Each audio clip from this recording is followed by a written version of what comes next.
Assalamualaikum warahmatullahi wabarakatuh. Alhamdulillahirabbil alamin. Allahumma shalli wa sallim wa barik wa an'im ala sayyidina wa maulana Muhammadin wa ala alihi wa sahbihi wa man tabi'ahum bi ihsanin ila yaumiddin, amma ba'du. Rasulullah punya seorang sahabat yang bernama Sayyidina Ammar bin Yasir. Ini kenangannya sangat banyak sekali. Beliau adalah putra dari Pak Yasir dan ibundanya bernama Sayyidatuna Sumayyah. Sayyidatuna Sumayyah ini adalah mantan budak dari Abu Jahal. Tapi di zaman itu meskipun orang sudah dimerdekakan, tetap saja yang namanya mantan budak seakan-akan seperti budak. Tidak ada bedanya, hanya statusnya saja merdeka dan tidak merdeka, budak dan merdeka. Ya, hanya status saja yang membedakannya. Nah, pada satu saat ketika Sayyidina Ammar bin Yasir sudah masuk ke dalam agama Islam, karena waktu itu beliau juga termasuk seorang anak muda yang paling pertama masuk ke dalam agama Islam. Beliau melakukan sholat di rumahnya dan dipergoki oleh kedua orang tuanya, Pak Ammar, Pak Yasir, dan ibundanya yang bernama Sayyidatuna Sumayyah. Ketika kedua orang tuanya melihat Sayyidina Ammar bin Yasir melakukan sholat, setelah selesai sholat, maka bertanyalah ibundanya apa yang sudah dilakukannya. Dan kekhawatiran itu muncul dari kedua orang tuanya. Apakah kau sudah masuk ke dalam agama Muhammad? Akan tetapi Sayyidina Ammar bin Yasir dengan tenangnya menjawab pertanyaan dari kedua orang tuanya ini dengan penjelasan-penjelasan yang sangat-sangat masuk akal. Dan akhirnya beliau membacakan sebuah surat dalam Al-Quran, yang surat Ad-Duha. Ini adalah surat yang sering kita baca, bahkan kita sudah banyak yang menghafalnya. A'udzu billahi minasyaitonir rajim. Bismillahirrahmanirrahim. Wad-duha wal-laili idza saja ma wadda'aka rabbuka wa ma qala, sampai akhirnya.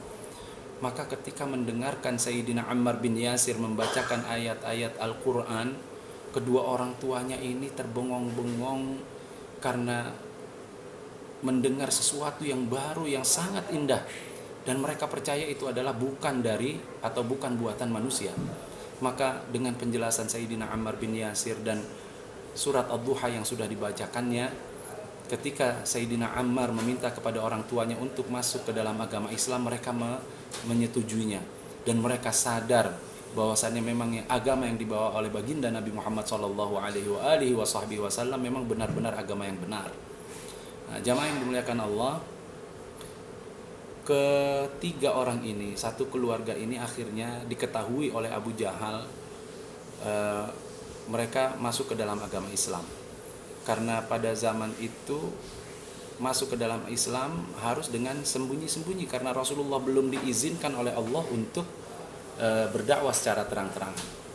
Nah, ketika mereka sudah diketahui dalam masuk ke dalam agama Islam, dan waktu itu ada perjanjian, barang siapa orang yang berada di tanggungannya, orang yang berada di dalam kekuasaannya, kok ada yang masuk ke dalam agama Islam, maka malulah mereka ini, dan dengan sekuat tenaga untuk bisa mengembalikan mereka untuk menyembah berhala. Maka ketika diketahui satu keluarga ini masuk ke dalam agama Islam, Abu Jahal sangat marah. Kemudian mempermalukan mereka dengan mengikat ketiga orang ini di khalayak umum, di depan orang banyak, mencambuknya, menyiksanya, dan lain sebagainya. Yang paling pertama yang diminta untuk kembali untuk menyembah berhala adalah ibundanya, Sayyidatuna Sumayyah, dengan ancaman yang sangat-sangat hebat. Akan tetapi ajakan dari Abu Jahal, mantan tuannya ini ditolak mentah-mentah oleh Sayyidatuna Sumayyah. Bahkan Sayyidatuna Sumayyah sempat meludahi muka dari Abu Jahal. Geramnya Abu Jahal pada saat itu sehingga Abu Jahal membunuh ibunda dari Sayyidina Ammar bin Yasir, yaitu Sayyidatuna Sumayyah, dengan pembunuhan yang sangat kejam dan sadis. Dibunuhnya ibunda Sayyidatuna Sumayyah dengan apa? Dengan ditusukkan tombak dari kemaluannya. Dan itu di hadapan Ammar bin Yasir. Ya, dengan sekuat apapun, ini Abu Jahal sudah mulai merasa malu karena orang-orang melihatnya ketika diminta untuk kembali menyembah berhala tidak berhasil.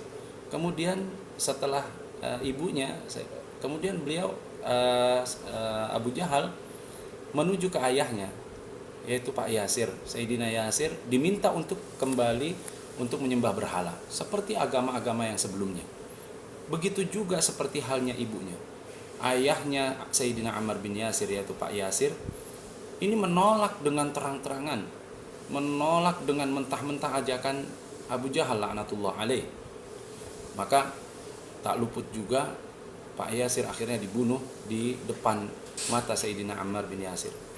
Jamaah yang dimuliakan Allah, dua orang ini diminta oleh Abu Jahal untuk masuk kembali untuk menyembah berhala, tidak berhasil.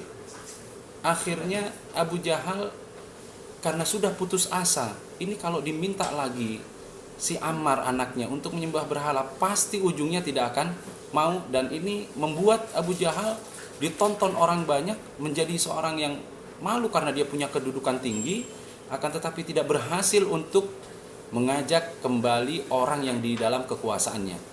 Maka triknya Abu Jahal pada saat itu datang ke Ammar dengan ancaman yang sangat hebat, tapi permintaannya dikurangi. Pada saat itu Abu Jahal hanya meminta kepada Sayyidina Ammar bukan untuk menyembah berhala, akan tetapi untuk menyebutkan nama berhala yang paling besar di kota Mekah yang mereka sembah, yaitu berhala yang bernama Hubal. Abu Jahal mengatakan, tidak usah kau Ammar untuk kembali ke agamamu yang dulu atau ke agama orang tuamu yang dulu menyembah berhala, akan tetapi sebutkan saja Hubal. Ini karena sudah Abu Jahal sudah kehilangan harapan agar mukanya terselamatkan, dimintanya permintaan yang kecil tersebut. Maka dengan paksaan dan ancaman, kalau kau menolak, kau akan aku bunuh juga seperti halnya kedua orang tuamu. Jamaah yang dimuliakan Allah, Sayyidina Ammar bin Yasir tidak kuat karena melihat orang tuanya dibunuh di depan matanya, ya, dengan sangat kejam, dengan pertimbangan yang macam-macam dalam hatinya. Maka dengan itu Sayyidina Ammar mengucapkan Hubal. Dengan mengucapkan Hubal ini, si Abu Jahal yang terlaknat itu tertawa terbahak-bahak, senang, merasa bangga dilihat orang banyak sudah berhasil meminta atau kepada orang yang dikuasai, dan orang yang dikuasainya mau mengikuti apa yang diperintahkannya. Berbalik dengan Abu Jahal yang tertawa-tawa, Sayyidina Ammar bin Yasir malah menangis sejadi-jadinya. Sejadi-jadinya, bahkan beliau tidak keluar rumah beberapa hari. Kabar pembunuhan ibunda dari Sayyidina Ammar, Sayyidatuna Sumayyah dan Pak Yasir ini sampai ke telinga Rasulullah sallallahu alaihi wasallam, dan beliau mengatakan, sabran ala Yasir fa inna mau'idakumul jannah. Sabar keluarganya Pak Yasir, karena janji Allah tempat kalian adalah, sesungguhnya tempat kalian adalah di surga. Dan Sayyidatuna Sumayyah dan Pak Yasir ini adalah orang yang pertama kali syahid dalam Islam, terbunuh mati dalam kondisi menolak agama yang tidak diridhoi oleh Allah Subhanahu wa taala, menolak untuk menyembah berhala kembali.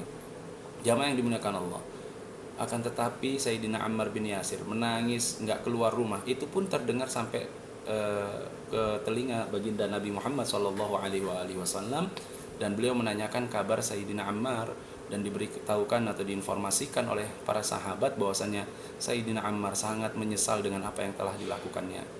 Maka ketika sahabat menjenguknya, sahabat Ammar bin Yasir mengatakan, saya belum berani bertemu dengan Rasulullah, hanya memintakan kepada Rasul, tolong sampaikan kepada Nabi untuk memintakan kepada Allah ampunan untuk dirinya yang sudah melakukan hal tersebut.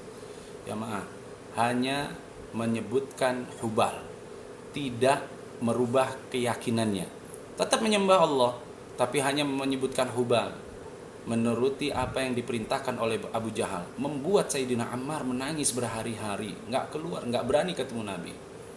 Maka Rasulullah Shallallahu Alaihi Wasallam juga mengabarkan informasi yang sangat menggembirakan, bahwasannya kabarkan kepada Ammar bahwasannya Allah sudah mengampuninya. Ini adalah hikmah yang sangat luar biasa buat kita semuanya. Bagaimana sahabat mempunyai ketakwaan yang sangat tinggi kepada Allah, dengan hanya menyebutkan Hubal saja, tangisan yang air mata sudah mungkin sampai kering, menangis sejadi-jadinya. tidak berani bertemu dengan Rasulullah. Lalu bagaimana dengan kita? Banyak dosa yang sudah kita lakukan, maksiat-maksiat yang sudah kita kerjakan, larangan Allah yang sudah kita lakukan, perintah Allah yang sudah kita tinggalkan. Lalu kita masih santai, anteng dengan apa yang kita lakukan. Ya, bahkan di antara kita masih ada yang tertawa terbahak-bahak. Padahal kata Rasulullah, sesungguhnya malaikat maut melihat kepada orang yang akan dicabut nyawanya itu dalam sehari 70 kali. Maka ketika ada seorang hamba yang akan dicabut nyawanya dalam kondisi terbahak-bahak, maka tertawa sekencang-kencangnya, maka malaikat maut ini mengatakan, ajaban lihada, ini aneh orang ini, saya akan mencabut nyawanya, akan tetapi dia masih bisa tertawa terbahak-bahak.